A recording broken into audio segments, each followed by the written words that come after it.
बिस्मिल्लाहिर्रहमानिर्रहीम। Hi everyone, सब लोग कैसे हैं? तो आप देख रहे हैं मेकअप हेल्थ फिटनेस। व्लॉग का आगाज़ कुछ इस तरह से हो गया था। अली को सब्ज़ी वगैरह लेने के लिए भेज दिया था, मैं घर पे थी। अच्छा, मैंने ये काम करना यहाँ से स्टार्ट कर दिया था। आज का व्लॉग मेरी उन बहनों के नाम है जिनको दूसरों पे वीडियो बनाने की भी आदत है और उनकी बातें बताने की भी आदत है। बहुत सी बातें ऐसी होती हैं, बहुत सी चीज़ें ऐसी होती हैं जो मैं नहीं देख पाती, तो मैं उन लोगों को भी देख लेती हूँ। तो मुझे पता है, ठीक है ना, जो आप जानती हैं कि मुझे पता है, मैं खुल के बात करूँगी इस वक्त। मुझे पता है कि आप लोगों ने मुझ पे भी कॉपियाँ बना रखी हैं और मुझे भी आपने टारगेट बनाना है। जब मुझे एक हद तक एक अच्छा टारगेट आने लगेगा नीचे, तो उस हिसाब से, ताकि ये होता है ना, देखो बहनों, ये होता है ना कि जैसे हम अगर कमाने लगेंगे तो तुम हम पे कमाने लगोगी, बात ये है, ठीक है ना। वीडियो बना के होता यही है, इंसान जब तक सामने नहीं देख लेता ना कि हाँ ये अच्छे उस पर बैठा हुआ है टारगेट पे, जब तक नहीं, जाहिर सी बात है, जब आपको हमसे थोड़ा बहुत फ़ायदा होगा जब भी तो आप हम पे वीडियो बनाओगे, ऐसे थोड़ी बनाओगे। तो लेकिन आपने कॉपीज़ अभी से तैयार कर ली हैं, बुरा मानने वाली बात नहीं है। हिसाब दुनिया का इसी तरह से चलता चला आया और चल रहा है। तो आज मैंने जो बात छुपाई थी, क्योंकि मुझे पता है आप लोग पूरी वीडियोस देखते हो, ठीक है ना, मेहनत करते हो, व्लॉगिंग पे आप लोग मेहनत कर रहे हो लोगों की, और आप लोग फिर उसके हिसाब से बनाते हो, ठीक है। मेरे को भी आपने बहुत आंखों में रखा हुआ है। मैंने देखा है बहुत सी व्लॉगिंग वाली वीडियोस पे जो आपने वीडियोस बनाई हैं, उसमें मेरे को रख के भी जुमले सजाए गए हैं, ठीक है। सामने मैं ही रही हूँ और जुमले सजा दिए गए। मैंने यहाँ तक देखा। देखो यार, मैं खुल के बात करती हूँ, ठीक है ना। और मैं आपको आज ऐसी बात बताना चाह रही हूँ जो आज तक यूट्यूब की दुनिया में किसी ने भी नहीं बताई होगी। मैं अल्लाह की कसम खा के कहती हूँ, मेरे मियाँ ने ये बात बताने को मना की थी, लेकिन आज मैंने कहा मैं ये बात बताऊँगी। मैंने अल्लाह की कसम इसलिए खाई कि मेरी एक एक बात सदाकत पे होती है, ठीक है ना। हम सादात लोग हैं, ठीक है, हम सादात लोग हैं, और एक सैदानी होने के नाते मैं करबला मौला की कसम खाती हूँ, और एक मुसलमान होने के नाते मैं कुरान शरीफ की कसम खाती हूँ कि इस यूट्यूब के लिए मैंने अपना सोने का कड़ा बेचा था जब मेरा चैनल बना हुआ नहीं था ना। और किस लिए बेचा था? मुझे करबला मौला की कसम है और कुरान मजीद की कसम है, सिर्फ कुरानदाजी में इनाम देने के लिए। किसी को इनाम देने के लिए कुरानदाजी करनी थी। जनाबे हुजूर सल्लल्लाहु अलैहि वसल्लम, मोहम्मद मुस्तफ़ा सल्लल्लाहु अलैहि वसल्लम की विलादत थी और मेरे पास पैसे नहीं थे उसको इनाम देने के लिए। मैंने मेकअप हेल्थ फिटनेस की वीडियो के लिए बेच दिया था अपना कड़ा हाथ का उतार के।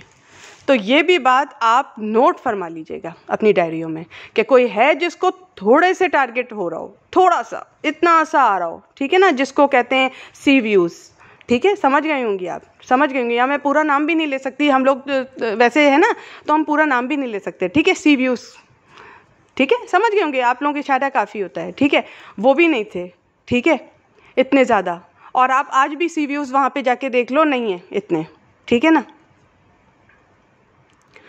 तो मैंने अपना कड़ा उतार के बेच दिया था। कोई है ऐसा माइका लाल कि किसी को इनाम बांटने के लिए उसने करबला मौला की कसम खा के कहा कि उसने मेकअप हेल्थ फिटनेस की वीडियो के लिए अपना कड़ा बेच दिया था हाथ का।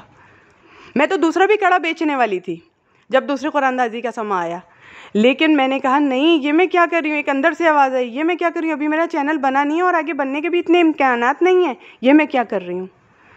मैं अभी कुरानदाजी रोक देती हूँ। मेरे दिल में जब मेरा चैनल बनेगा, मैंने यहाँ से फ्रिज भी बांटना है, मोटरसाइकिल भी बांटनी है, और मैंने यहाँ से डिश वॉशर भी बांटना है, और ऐसों को देना है जिनसे मेरा कोई खूनी रिश्ता नहीं होगा, जिनको मैं जानती तक नहीं थी। और मैंने करबला मौला की कसम फिर खाई, मैंने ऐसों को दिया है जिनसे हमारा कोई खूनी रिश्ता नहीं था, हम जानते तक नहीं थे उसके घर में कितने अफराद हैं, वो क्या है, कैसी है, कौन है, वो हमें नहीं पता था। हमने बांटना शुरू कर दिया था, ठीक है। तुम अपनी डायरियों में ये भी बना के रखना, अपनी कॉपियों में ये भी बना के रखना, ठीक है। यहाँ पे मैं ये तो नहीं कहूँगी कि अगर खरी हो, अपने माँ बाप की औलाद हो, तो ये भी बताना, लेकिन मैंने एक मुसलमान होने के नाते तुम्हें बताया, ठीक है। वो वक्त भी मुझ पे था। ये भी बताना कि ये वाहिद ऐसी, आप लोग चे का जुमला इस्तेमाल करते हो ना, आप लोग ये कहना, बेवकूफ़ को आप चे कहते हो, बहुत बड़ी चे थी कि कुरानदाजी के लिए इसने अपना हाथ का कड़ा उतारा और बांट दिया था लोगों को, ठीक है ना, कुरानदाजी कर दी थी इसने। ये भी बताना, सोने का मोटा सा कड़ा था, अल्लाह अकबर हुआ और उसने मुझे चंद पैसे दिए। मेरे कड़े में उसने पूरे 45,000 मारे थे, जबकि वो कड़ा 45,000 और देकर भी और महंगा था, आपको पता है। मैं आग से डरती हूँ, दुपट्टे नहीं पहन कर आती आग के सामने, क्योंकि आज भी मेरा आधा घर जला पड़ा है। आपको पता है जो आग लगी थी ना, उससे आधा घर मेरा आज भी जला हुआ है। तो हम आग से डरते हैं, इसलिए दुपट्टा पहन कर नहीं आते। मैंने बात आपको खुल के कही, अल्लाह नाम से भी कही, और करबला मौला की कसम खा के गई। और आप जानते हैं करबला मौला हमारे लिए क्या है? हमारे लिए जन्नत है वो, ठीक है ना जी। हम एक बार ज़रूर ज़ियारत के लिए वहाँ जाते हैं। इतनी बड़ी कसम खा के कोई बोल दे कि जिसका यूट्यूब चैनल बना हुआ नहीं है, उसने एक तंदूर की रोटी का पैसा ना उठाया वो अपने यूट्यूब चैनल से, और वो अपना सोने का कड़ा हाथ से उतार के बांट दे, तो ये भी कहना, अगर आप खरी हो, बड़ी सच्ची हो अगर आप, तो ये भी कहना जब मेरे पर वीडियो बनाना ना आप लोग, तो ये भी कहना कि एक हयात फातिमा नाम की चे थी, बेवकूफ़ थी, जिसने अपनी कुरानदाजी होने के लिए मेकअप हेल्थ फिटनेस की डेज आ गए थे, उसके पास पैसे नहीं थे, अपने हाथ का कड़ा उतारा था और अल्लाह अकबर हो रहा था, और उसने सुनार को दिया था और पैसे चंद लिए थे, और फिर जी वो पैसे लेकर आई थी, उससे सामान ख़रीदा था और उस आदमी के घर तक पहुंचाया था। हुजूर सल्लल्लाहु अलैहि वसल्लम की मोहब्बत में ये काम किया था मैंने, आपको पता है, ठीक है जी। अच्छा, यहाँ फिर मैं आ गई थी कि अली को भेजा हुआ था ना मैंने मार्केट, तो फिर मार्केट में अली थे, जब सामान वगैरह अली ले रहे थे, या मेरे हल्का सा पाँव पे कोई चीज़ गड़ी थी नीचे, तो मैं देखने के लिए बैठी थी, क्योंकि मैंने कहा क्या चीज़ गड़ी है, वो बिस्तर का ये था कोना, तो ये हल्का सा वो हुआ था, तो मैं देखने के लिए बैठ गई थी। तो जब तक अली नहीं आए थे, मैंने कहा मैं घर की सफाइयाँ कर लूँ, तो ये व्लॉग था मेरा। दुपट्टा इसलिए नहीं पहनती, आज भी आधा घर जला हुआ पड़ा है भाई मेरा, पता है आपको, डर गए हम लोग। आग लगे का काम बड़ा ख़तरनाक होता है, कभी देखिएगा, बड़ा ख़तरनाक होता है।